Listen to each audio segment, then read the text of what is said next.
Ang ito po, batay sa pinakita ni Atty. Manny Luna, andyan yung mga annexes evidence na hawak po namin.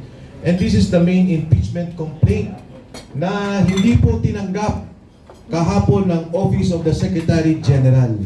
Yan po, tahasan naming sinasabi, mali, illegal, at labag sa ating saligang batas.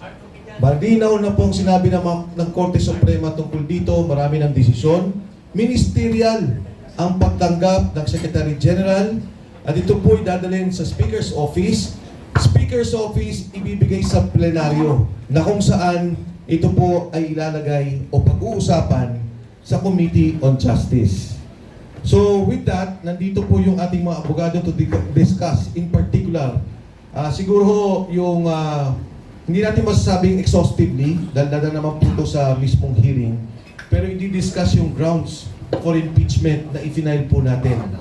Alam nyo, marami nagtatanong, sinasabi nila, ano ang endgame? Ano ang nais ninyo? Bakit kayo nag-file sa Pangulong Bongbong Marcos? Sila po siguro kumisan parang surprise sila that we filed. But actually, kami ang nagugulat. Kami ang nasusurprise dahil hindi ba responsibilidad ng bawat Pilipino na malaman yung kurakot na nangyari, yung korupsyon na ginawa, yung mga paglabag na saligang batas ng opisina ng Pangulong Bongbong Marcos. Ito ay responsibilidad ng bawat Pilipino, bawat isa sa amin. At ito rin po ang aming pananaw. Ang impeachment complaint, ang tanging proseso ng bawat isang Pilipino, wala nang iba. Each of us, individually and collectively, the only chance to file a case against the President is through an impeachment process. Hindi ka pwede mag-file sa Ombudsman, hindi ka pwede mag-file sa Presidente ng isang kaso kung di sa impeachment process lamang. So with that, I'd like to present the lawyers who will be discussing the grounds for impeachment. I will first give the mic to Attorney Jing Paras. I just want to add, alam mo kasi, the responsibility of the President is overwhelming. Maraming nagsasabi na sector or even the people around him are saying si Presidente ang nagpapaimbestiga. But kami sa grupo namin, we don't believe na siya nagpapaimbestiga. Ang belief namin ay siya ang mastermind. Siya ang numero uno na kurakot sa bansa natin. But how do we make him accountable? He is immune from suit. We cannot file a case against him in the Ombudsman. The ICI is under sa kanya. Hindi pwede mag-imbestiga sa kanya. Sa Senate, there is a separation of power. So, ang tangi lamang na binibigay ng ating saligang batas na mananagot ang Pangulo is through an impeachment.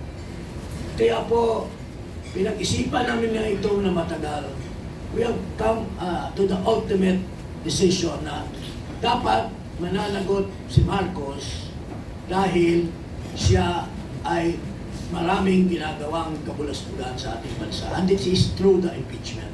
Pero nanghihinakit kami dahil mukhang hindi kami pinagbigyan ng karapatan na magiging impeacher, which is enshrined in our Constitution. So that is why we are here today. Maraming po salamat. Okay, so for the first part of the complaint of the impeachment article, I'd like to turn the mic to Attorney Manny Luna.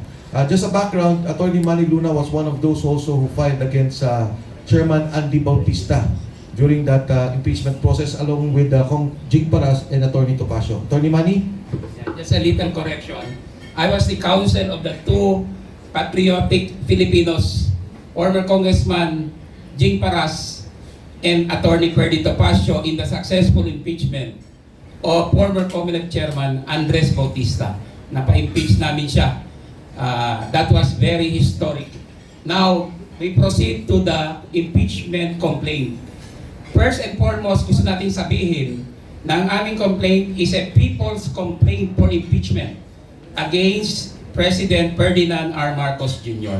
Ito po ay complaint ng Pilipino na naghihikahos. Pilipino na dinaya at pinagkait ng magandang kinabukasan. Pilipino na ninakawan ng pera. So the first ground namin is itong fiscal irresponsibility of the President. I would like to state the first ground. The respondent, Ferdinand R. Marcos Jr., culpably violated Article 7, Section 22 of the Constitution in recommending unprogrammed appropriations and not vetoing increased unprogrammed appropriations in the General Appropriations Act of 2023. Anong ibig sabihin nito? Alam nyo, yung unprogrammed appropriations cast a big shadow on the budget since 2023, kasama yung 2024 and 2025. Dahil ito ay walang clear financing sources, sa palagay namin, unconstitutional ito. In fact, there's a pending petition in the Supreme Court that calls for the declaration of unconstitutionality ng ang program appropriations. Ang problema dito, noong 2023, 588 billion pesos of taxpayers' money ang hindi binito ng ating Pangulong Marcos Jr. At ito ay isa sa mga pondo na naging source ng kickbacks. In a recent exchanges sa Senate, kinumpirma no less than Senator Sherwin Gatchalian through his interpellation of Senator Chis Escudero, former SP ng Senate, na mula 2023 hanggang 2024 up to 2025, yan ang pinakamalaking anomalya sa flood control na nangyari. Can you imagine 588 billion hindi man lang binito ng ating Pangulo? This is unconstitutional. Bakit? Ang program appropriations ay walang source of financing. Sa Constitution, required po under Article 7, Section 22 na ma-identify yung sources of financing. Kaya itong program mula sa simula, nagiging grab prone ito, naabuso eh. In fact, PCIJ has termed it as a source of misuse of funds. Even Rappler and other media organizations and business experts. Kaya ito ang unang ground namin against the President. He culpably violated the Constitution, Article 7, Section 22, for failing to veto the unprogrammed appropriations and for recommending unprogrammed appropriations in the 2023 National Expenditure Program. Thank you po. Thank you so much, Attorney Manny. In addition to what Attorney Manny mentioned, dun sa program allocation, yung fiscal responsibility, nandito po yung mismong kopya ng mga saro na nirelease ng Presidente. Itong program allocation can only happen kung mayroong extra fund as explained by Attorney Manny Luna. Pero kung titingnan nyo, yung mga saro na nirelease ng ating Pangulo, February 27, 2024, 807 million. February 27, 2024, 394 million. February 27, 2024, 462 million. Pebrero pa lang. Wala pang ang revenues. Ito na po. Ang unprogrammed allocation, hindi na ho makakailan ng Presidente kasi siya mismo ang kasama para sabihin may extra revenue at i-release niya ang pondo para dito. Ito po ang kopya ng buong GAA na kung saan pinagbatayan ang release ng unprogrammed allocation. And again, as pointed by Attorney Manny Luna, lahat galing, lahat napunta o karamihan, majority, flood control. Ang aking pong topic, based on the impeachment complaint, is the health, yung Philippine health insurance, yung ating pong PhilHealth. Again, nirelease po to ng ating gobyerno, 89 billion, mabuti na lang, nahinto ng Korte Suprema at 60 billion lang ang napunta doon sa National Fund. Another fund is the PDIC. Yung PhilHealth to, kung titignan nyo ang history ng PhilHealth, nauna po yan nung ginawa ni GMA, nagkaroon with cooperation din LGU para sa mahihirap. Nung umupo si Pinoy, in-expand niya ang mga benefits ng mga mahihirap. During the time of President Duterte, ginawa niyang universal healthcare. Kaya po, ang pondo ng national government every year, on average, 80 billion, nagbibigay tayo sa PhilHealth. Pero yan ay kontribusyon ng bawat isa dito. Yung contribution ng national government para tulungan ang senior citizens at ang mga mahihirap. Kinuha ang pondong ito na 89 billion na nahinto nga po. At again, saan napunta yung pondo? Napunta sa mga priority, sa mga high kickback ang program, high SOP, no, na mga proyekto, yung flood control program. Kasama ho ang PDIC. Ang PDIC ay dapat insurance ng bawat Pilipino sa bangko. Pag naglagay ka ng pera, nagsara ang bangko, alam mo, merong babalik na pera sa'yo. Kinuha din ang 107 billion at nilagay sa national government funds. Ito ay isang malaking paglabag, hindi lamang sa saligang batas, hindi lamang sa batas ng PhilHealth, sa universal healthcare, kundi pagyurak sa karapatan ng bawat Pilipino. Di ba ang sabi ni Dr. Martin Liachon, imbis na expand mo ang PhilHealth program na sa ibang bansa, Tony Liachon, ang sinabi niya, imbis na expand ninyo ang PhilHealth na katulad na ginagawa ng Singapore, Japan, Korea, 10% lang ang kontribusyon ng kahit sino sa mamamayan nila. Kahit na maluba ang sakit. Eh dito sa atin, almost 40, 50, 60%. Pag nagkasakit ka, wala halos nakukuha ang benepisyo. Yan ang tingin namin pinaglabag, ang ginawang paglabag ng ating Pangulo. He was involved in the transfer of funds at paggamit ng funds na to para sa mga flood control at high kickback projects. So with that, we go to point number 3. Yes, yung rider na ginawa ng Kongreso. Yes. Alam mo, ang unprogrammed funds kasi, hindi yan kasama sa budget. Because under the law, sa Constitution, yung National Expenditure Programs, present ng Pangulo yan sa House of Representatives. Ang definition yan, it is a program of expenditures and source of revenue. So, yun yung NEP at magiging GAA. Pero sinaksakan nila ng unprogrammed fund. Ang unprogrammed fund, it does not belong to the definition of the budget. Kaya, it is, at saka parang binigyan ng poder ang presidente na siya nang mamamahala sa pag-dispense or pag-disperse ng unprogrammed grant. It is considered as undue delegation of legislative power. Yung rider, binabanggit lang ni Atty. Manny Luna, yung sinabi nila, if there are excess funds, pwedeng gamitin.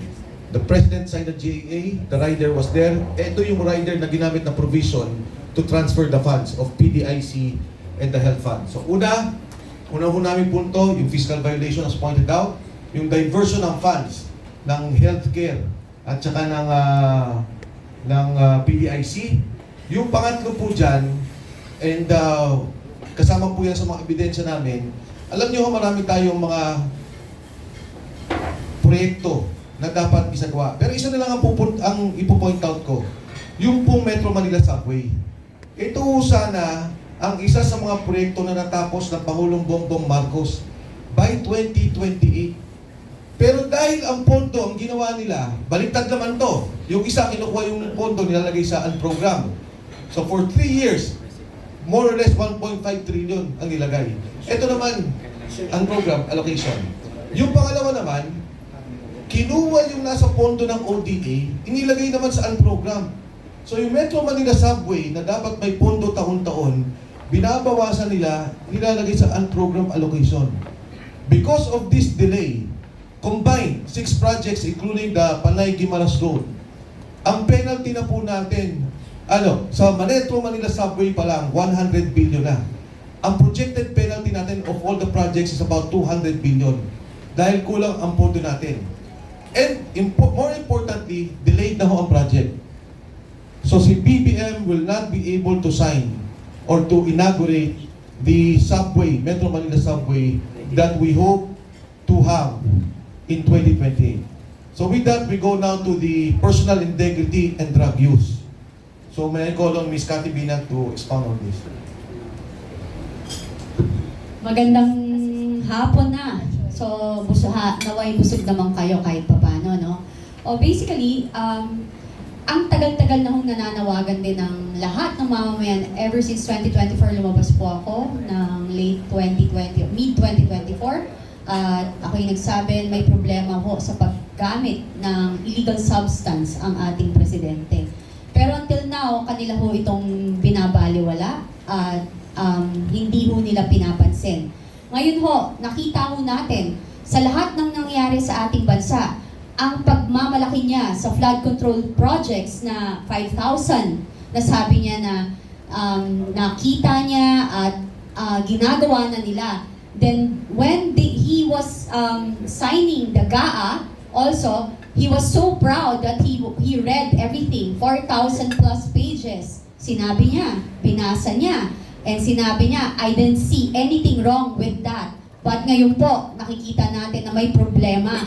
Kitang-kita, lantaran, from PhilHealth sa lahat ho, and program funds, lahat na lang, di ba? Pati yung PDIC nga, nako, yung ating ekonomiya ay magsasuffer with that. Kasi lahat ho tayo, pag tayo na nagaan sa bangko, yan po talaga yung ginagawa natin. No? So ngayon, with all that, makikita niyo po doon na may problema ho, na wala ho siya sa sarili. And I think talaga, talaga po, gumagamit siya ng pinagbabawal na droga kasi hindi rin naman ho siya nagpa-check up, no? So ako, nakita niyo naman, nung paglabas ko, sinabi ko yung problema na gumagamit siya ng droga. Nung rally po, nung nakaraan ng INC from November 16 to 18, nagsalita ho si Senator Amy Marcos at sinabi din niya ang problema ng ating presidente. Napakahirap po nun bilang kapatid para sabihin mo yon publicly. And sasabihin ng iba, baliwala. Tapos sabihin nila, ginagawa namin to kasi Duterte align kami. Alam nyo, kahit sino ho ang kumontra sa Duterte align na yan, na ay kumontra sa ginagawa ng kamalian, sasabihin nila Duterte align. Sorry, bullshit yan. Tingnan nyo nangyayari sa gobyerno, sa ating bansa. Ang daming naghihirap. Eto pa rin. Yan, history of cocaine and marijuana use of President Ferdinand Marcos Jr. The reaction of the Marcos family. Anong reaction? Wala, di ba? Di ba? Wala eh. Si Senator Amy Marcos, napakahirap nung ginawa niya. So saan tayo pupunta? Di ba? Parang wala siyang alam. Sinabi ni, isipin mo ha, si Congressman Toby Tiangco, sinasabi niya, sabi daw ng presidente, kay Saldico, at saka kay Martin Romualdez, ilang bahay pa sa Forbes, ilang caviar pa kakainin nyo, at ilang Ferrari pa ang gusto ninyo. Alam na alam niya yung nangyayari, pero wala siyang ginagawa. Until now, wala pa rin.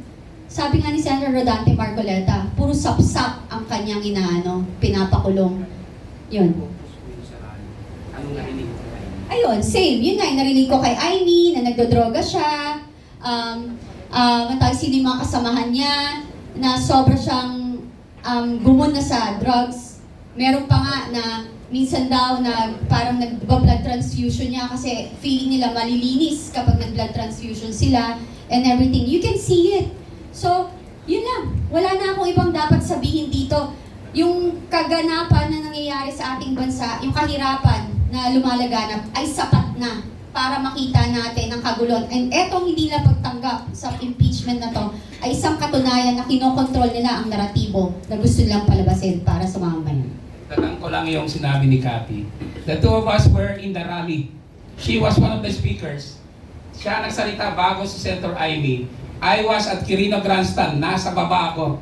We were shocked when Senator Amy Marcos bared all dito sa alleged drug use, cocaine use, and marijuana ni Presidente Ferdinand R. Marcos Jr. Detalyado po. She was close to tears when she was detailing it. Napakasakit ang ginawa niya because she is the eldest sister. Sinabi niya sa amin doon that ito para sa national interest ito. Bilang public official, hindi niya pwedeng itago ito. Pero masakit sa kanya kasi kapatid niya mismo ang ibinulgar niya dito sa alleged cocaine and marijuana use. At ito ay labag, a betrayal of public trust because he executed an oath of office upon assumption of office. Di ba? Wherein, isa sa mga sinabi niyang commitments doon is to faithfully execute the laws. Ano yung batas na nilabag ni President Ferdinand Marcos in using drugs, allegedly? The Dangerous Drugs Act. Bawal ang paggamit ng marijuana at ng cocaine. These are dangerous drugs. And being the chief implementer of the law, he should not have been doing that or engaging in that. So you see, doon pa lang may betrayal of public trust. That is very demoralizing to our people because how could you fight drug addiction, drug importation, drug trading, drug sale, etc. kung ang mismong Pangulo ay naakusahan? We are not saying na totoo na yan. That's why may challenge sa kanya para mag-submit to a hair follicle test. Hanggang ngayon ayaw niya. Sinasabi niya hindi daw yan connected sa public trust. Yan nga, very much connected sa public trust eh. Public office is a public trust. When there is doubt on your capacity, you have to submit. Incapacity yun eh, yung paggamit. Kaya yan po ang aking reinforcement doon sa sinabi ni Cathy. Tama yun. Attorney G? Ano ito? Just an addition. Alam mo, galing mismo sa kanyang kapatid, kay Amy. These are personal knowledge of the use of cocaine. Ang galing mismo kay Amy, sinasabi niya na makaka-apekto ito sa administration. Nakikita niyo ba si Marcos pag nagsasalita?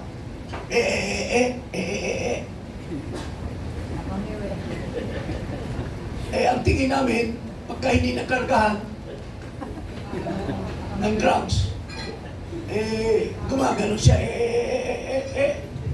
Maski doon sa Dubai, siya. Tama ba yan? Is that an honor and is it an honor to our country na mapapahiya ang isang Pangulo? Kaya nga, sa security naman, delikado din tayo sa security dahil kung hindi nag-isip ng mabuti ang ating Pangulo, baka mapinsala ang bansa natin. So, that's the reason why we raised the issue of his drug use as part of the articles of impeachment or charges. Meron akong dadagdag. Yes, Attorney Garcia. Attorney General Garcia. Yung pong mental health ng ating Pangulo, pwedeng ma-consider na serious national security concern. Alam po ninyo, pag gumagamit kayo ng droga, lalo na kung matagalan na, ang epekto po nung cocaine is magsishrink yung brain mo eh. Kaya pagka nag-shrink na yan, nagsisimula ka na mag-hallucinate, iba na yung pag-iisip mo. Kaya yung mga drug addict, kung sumaksak yan 75 times, 85 times, kasi ang tingin niya dun sa sinasaksak niya, Diablo, buhay pa, kaya samantalang patay na. Yung ganong klaseng hallucination. So what we're saying is, meron kasing issue sa kanya about prolonged continued drug use. So he owes it to the people. Pinapakiusap natin ito sa kanya noon pa. Patayin niyo po yung issue about you being drug addict ba tawag no? Drug addict, yeah. Okay. Kill the issue. Simple lang naman po yun eh. May hair follicle test ka. Alam niyo po ba kung bakit hair follicle test? Hindi ko to sinasabi no kasi baka malaki yung pagpakalbo. Yung kasing paggamit natin ng droga, naka-record sa buhok natin. So yung mga mahahabang buhok dyan, mas mahahaba ang record yung kung gano'n kayo gumamit ng droga. The history, your medical record on your drug use is recorded in your hair. So yun po yun, kaya sabi natin, hair follicle test. Kasi nandyan yung history mo kung gano'n katagal ka nang gumagamit. So Thank you. kaya po hair follicle yung hinihingi natin. So, Thank you, Gen. sige po.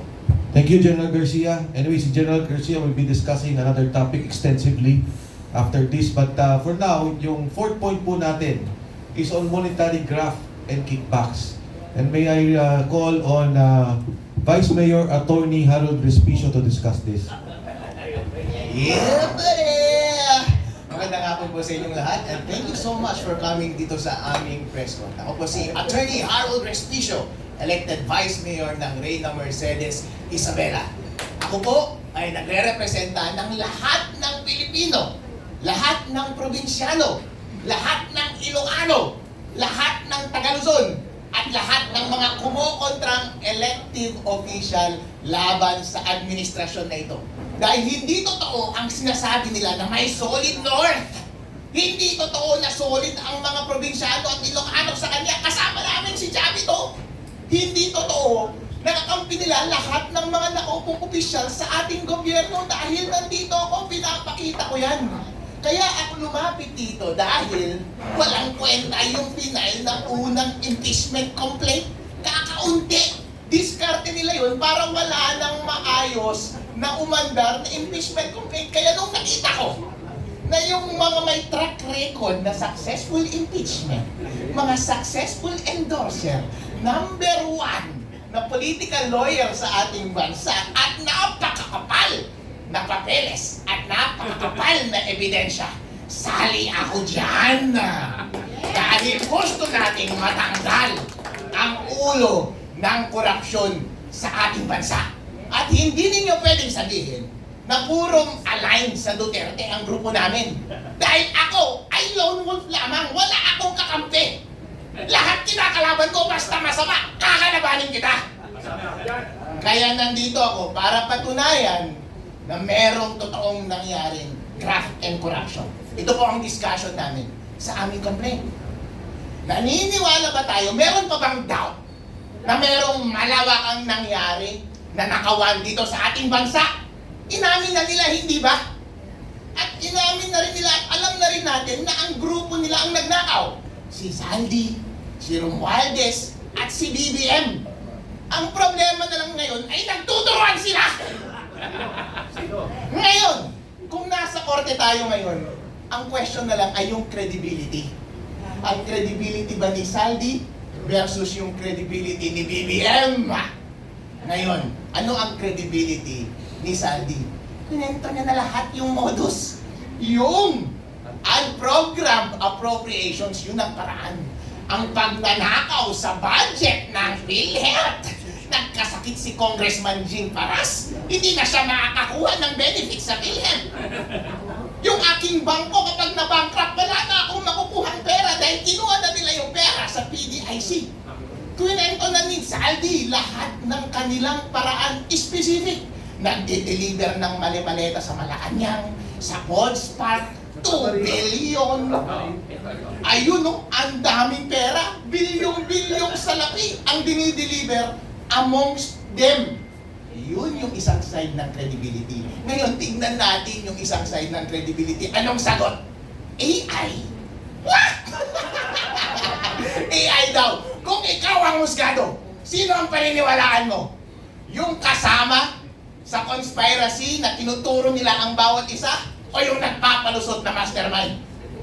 Alam na yan. Kapag ikaw ang husgado, convicted yan. Kaya ang tanong lamang, ang simpleng question lamang, on the ground of graft and corruption, dito sa aming impeachment complaint, maniniwala ka ba kay Saldi? Kapag naniniwala ka kay Saldi at hindi ka naniniwala sa palusot ni BBM, impeach dapat si BBM dahil ground for impeachment ang graft and corruption.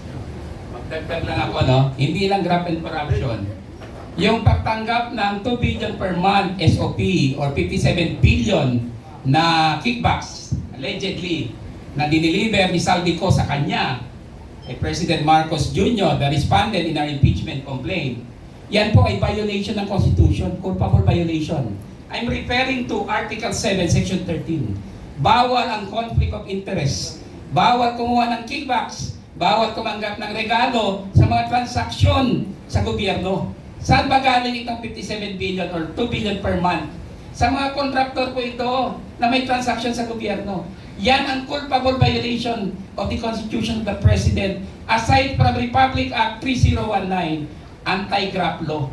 Dalawa po ang kanyang violation dito sa kickback scheme or SOP na sinabi ni Saldi Co. Yung bribery ay kasama na sa graft and corruption, kasama na rin siya dito sa Article 7, Section 13 of the Constitution. Just a short, alam mo, si Saldi, personal friend ko, at sinabi niya talaga yung mga sinasabi niya tungkol kay Marcos. No? In fact, he told me na baka tanggalin na siya sa Appropriations Committee dahil hindi siya nakadeliver sa amount na napakalaki na hinihingi nila Marcos Jr.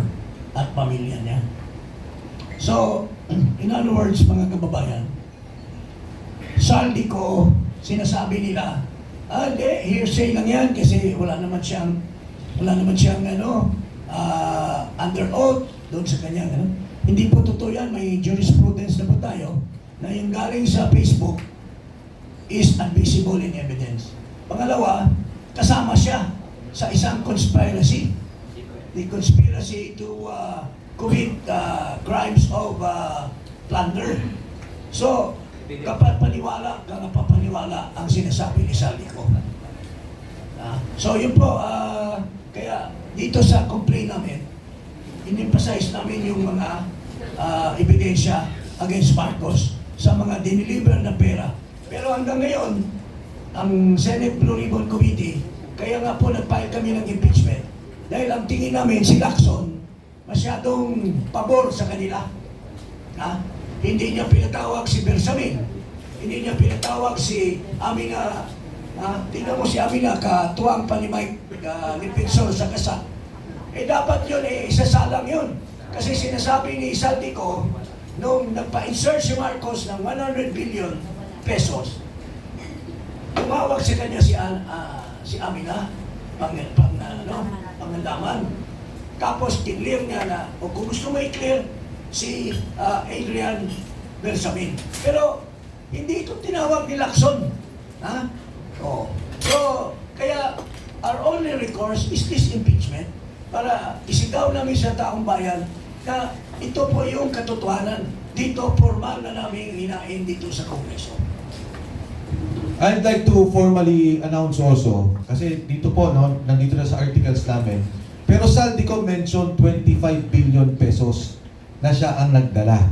Pagkatapos nagkaroon ng investigation kailan lang sa Blue Ribbon Committee, in-establish ang tama rin na drop-off point.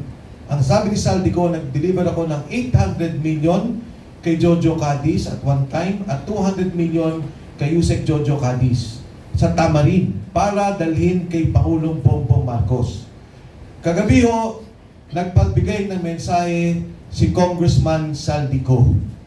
Ang sabi ni Congressman Saldi ko, kung papayagan ako doon sa i-file ninyong impeachment to become a state witness, kahit nasa Zoom, kasi ginagawa naman po natin yan under suspended rules, ay tatayo siya na witness dito sa grupo na nag-file ng impeachment case. So, salamat po. Ngayon, dadaling ko naman yung topic on the economic sabotage. So, yung graft and corruption, tapos na po tayo. Economic sabotage doon po sa sugar and energy to be discussed by Congressman Jing Paras. Before I go to that, mayroon po muna akong may nakaligtaan. Yung sinasabi nila, si Vice President gumasto, nilustay yung pera na 125 million galing sa pondo na for confidential funds. Pero magkakaroon kaya ng paggastos si Vice President kung hindi binigay ni Marcos yung pera galing sa contingent fund? So, isa sa mga tinatakel namin na culpable violation of the Constitution is the violation of Marcos for releasing from his contingent fund 125 million plus 70 million for other expenses, pero yung 125 for confidential fund. Sinasabi ng mga experts, including former Senate President Drilon, that is unconstitutional. You can refer to the interview of Drilon and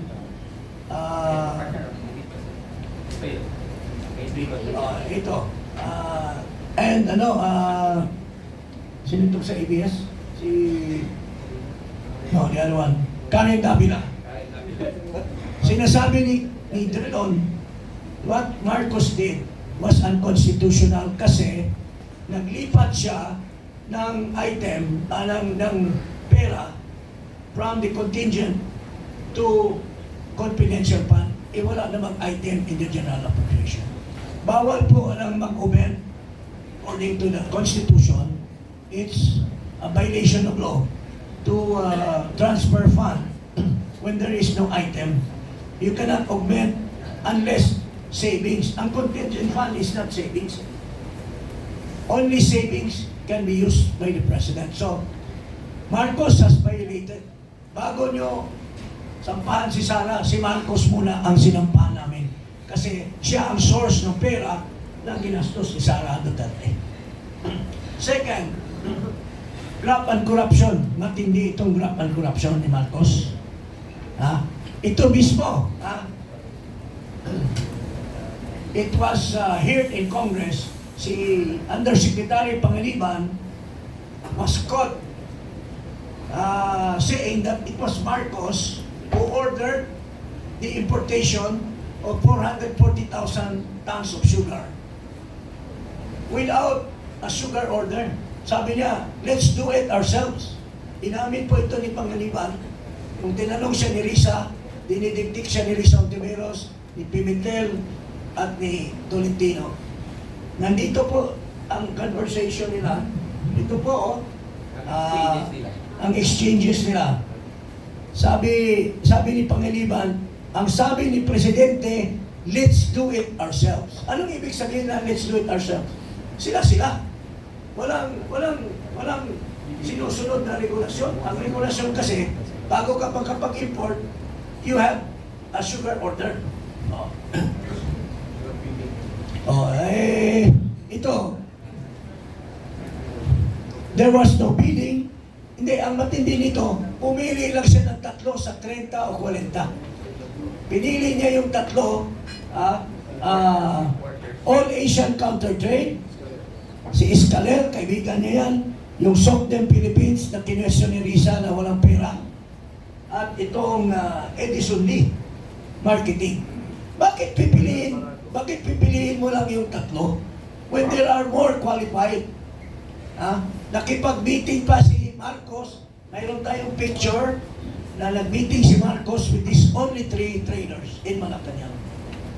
So, this is graft and corruption, mga kababayan, giving undue advantage, unwarranted benefits to these 3 traders over others who are more qualified. Pinili niya without the benefit of the bidding, at the same time, walang sugar order.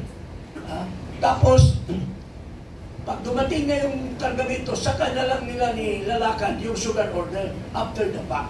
So he has already committed the crime of graft and corruption. And also betrayal of public trust because he has reneged on his duty under his oath of office. That he will execute the laws faithfully. Hindi niya in-execute kasi siya mismo ang gumawa ng violation of law. Ito naman, to favor his campaign crony, nung binili ni Rason yung Shell, una-muna binenta yung, alam niyo itong Malampaya, ang laking pera na kinikita ng gobyerno. Maski 5% lang ang share natin. Kasi 45% is owned by Chevron, 45% is owned by Shell.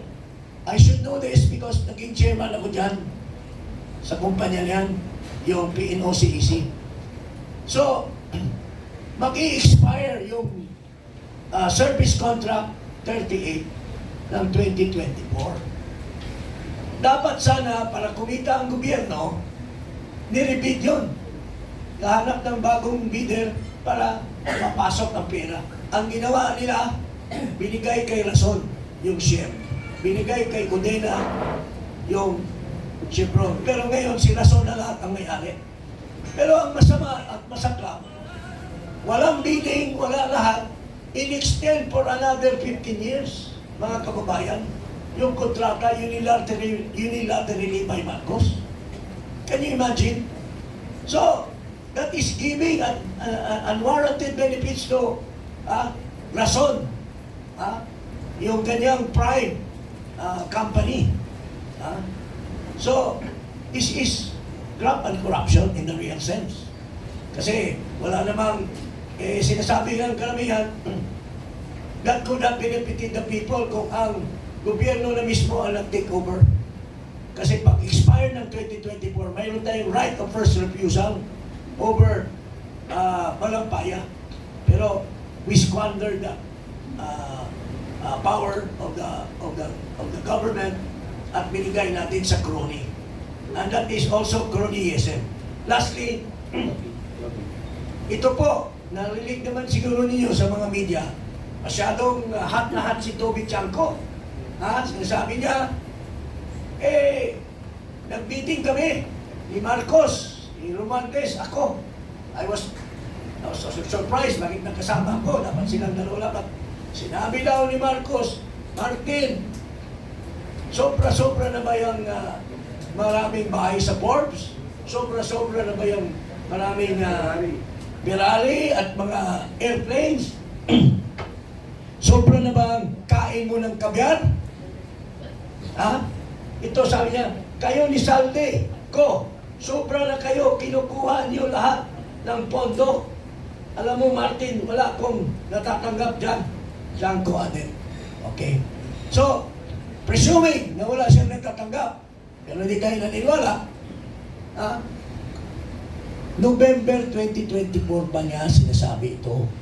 Alam niya na nangurakot si Martin, nangurakot si Sandy. Wala siyang sinasabi. Wala siyang ginawa. Ikaw, Presidente, you have the duty to report to the NBI, to the